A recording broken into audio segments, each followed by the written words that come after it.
Good morning everyone! Once again, this is your Pinoy Expat at naglakwat na naman ng inyong lingkod mga Lutz. Nandito tayo ngayon sa Gakat Riverside para sa ating labadami. Ayan. Kasama ko nga ang auntie ko ngayon. Kasalukuyan kaming nandito sa Gakat Riverside para sa aming laba session. At dahil dyan, dahil nga sa wala rin akong ibang magawa, minabuti na lang na maghanap ako ng pwedeng may uwi sa bahay o kaya naman ay magulay. Ika nga, ay napag-isipan ko na kumuha na lamang ng mga pako na katulad neto na nasa tabi-tabi lang naman at libre mga lodi. Ayan.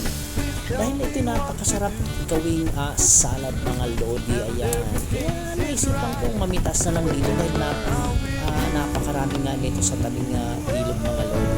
Kaya tara, samahan niyo ako.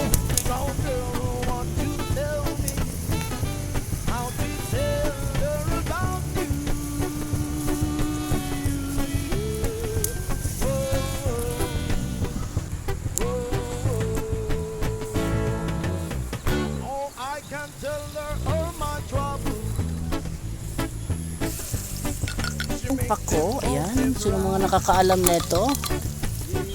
Sino kasi alam to kasi rich kid kayo mga lods.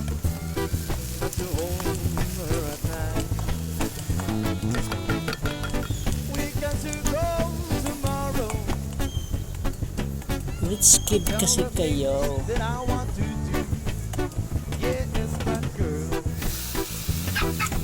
Ayan, rich kid kasi kayo.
At sa mga sinong mga nakakaalam nito, ano nga pala ang pangalan nito mga Lodi? Kung kayo ay laking probinsya, ayan ay alam na alam nyo itong mga Lodi, ayan.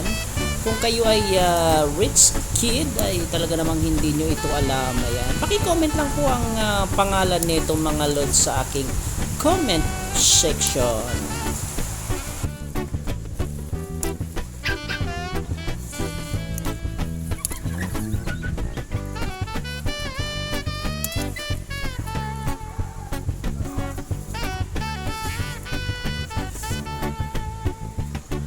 At maraming salamat sa inyong pagsubaybay sa aking vlog for today. At naway suportahan niyo po ang aking future mga videos mga idol. Ayan. At i-follow niyo na rin ako at comment at i-share. At ito na nga pala ang mga nakuha ko. Ayan.